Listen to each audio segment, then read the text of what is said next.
So now let's start class 7, Geography chapter 4. In this chapter we will see about the air, the atmosphere, the various types of gases. See, our earth is surrounded by a huge blanket of air, and that is known as atmosphere. And all the living beings on this earth depend on the atmosphere for their survival, because the air which we breathe and which protects us from the harmful effects of the sun rays, because the atmosphere has various types of gases like ozone, and ozone rays actually filter the sun rays, and that is why harmful gases and harmful ultraviolet rays would not reach to the surface, and it would protect our skin and also protect us from cancer and other diseases. If this atmosphere will not be there, then we can be baked alive by the heat of the sun during the day, and we can also get frozen during the night, because then atmosphere would not be there, and then ozone will not be there, then carbon dioxide would not be there. So there is a very important process known as greenhouse. See, carbon dioxide is very important in atmosphere, because it creates a greenhouse effect, because it traps the heat radiated from the earth, and that is why it is known as greenhouse gas. You can see the example of greenhouse for the agriculture purpose also, because in some of the countries they actually grow the crop under the cover of some some enclosure, some enclave, uh, where the sun rays actually enters into the that greenhouse pot, but cannot exit from that pot, so thereby creating the warmth effect, and thereby increasing the temperature of that local area, and it would help actually in the agriculture process. But the problem arises when the amount of this CO2 keeps increasing because of the uh, continuous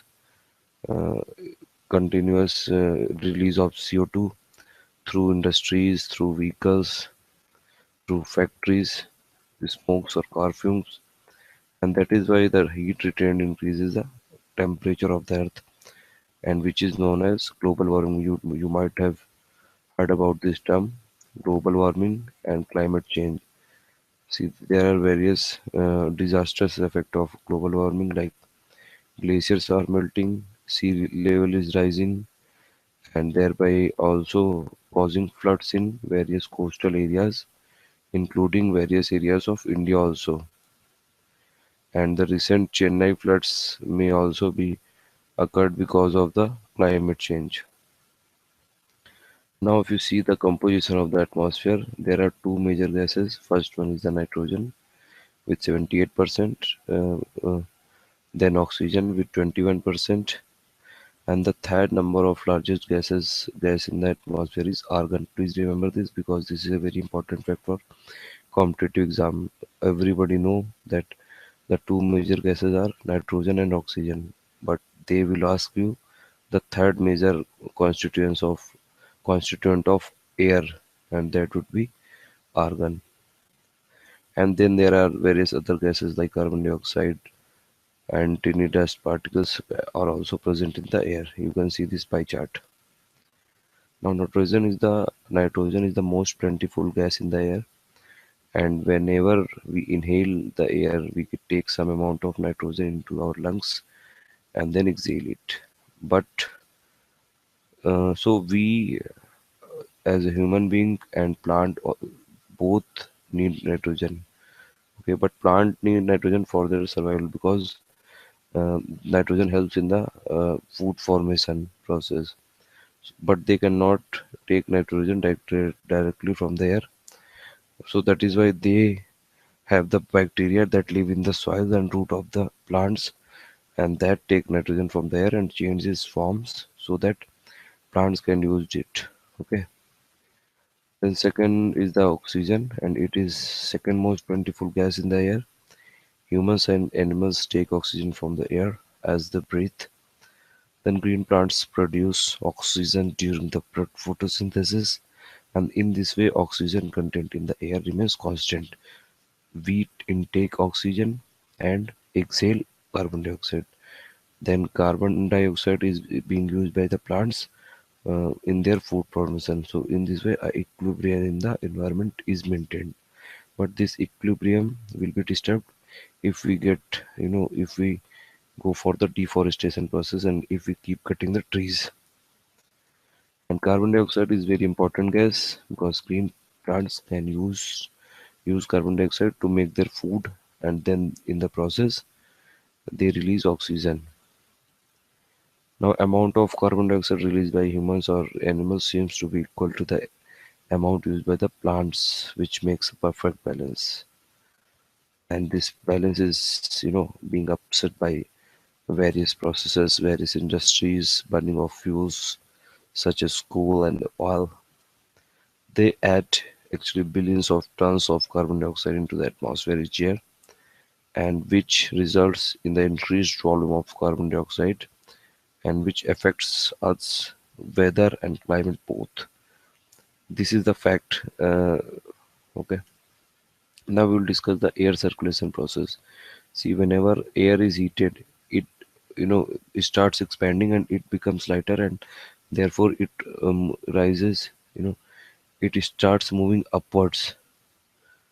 But then the surrounding air is cold and denser, and that is why it tends to sink down. So whenever hot air rises, cold air from the surrounding area rushes there to fill in the gap, and that is how the air circulation process starts. Now we'll see structure of the atmosphere. See, our atmosphere has five layers. If you start from the surface of the earth, the first layer is troposphere, then stratosphere, then mesosphere, then thermosphere, then exosphere. You can see in this diagram from the troposphere, in which we our continents, all the weather formations, all the mountains, all are present in the troposphere. And troposphere is the most important part of the atmosphere because all the weather phenomena takes place in only in the troposphere. Then there is a layer between the troposphere and the stratosphere, and that is known as tropopause.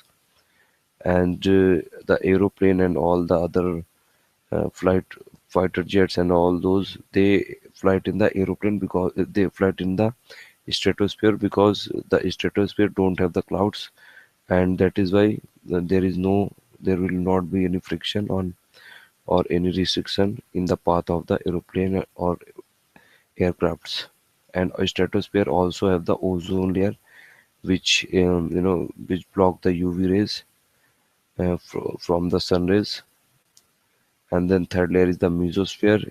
Whenever any meteorite tries to fall into the earth atmosphere, then the meteorite will get burned into the mesosphere, and that is why we see sometimes a white glow line in the sky.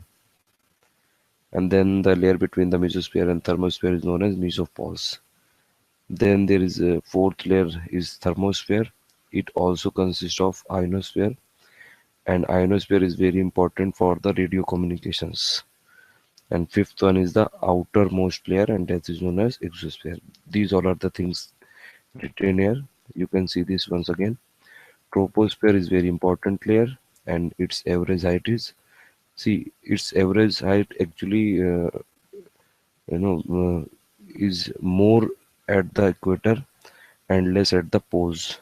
We'll see in the coming videos that what is the reason behind it. So the troposphere average height is around 18 kilometer at the equator and around 8 kilometer at the poles. And the air whatever we breathe exists here, and I have already told you that all the weather phenomena like rainfall, fog, hailstorm occurs in this air. Then second layer is stratosphere. It lies above the troposphere, and it lies extend up to the height of 50 kilometer. And this layer is almost clear from the clouds, See, some types of clouds are also found in the stratosphere, but we will stick to the scope of this chapter only. So,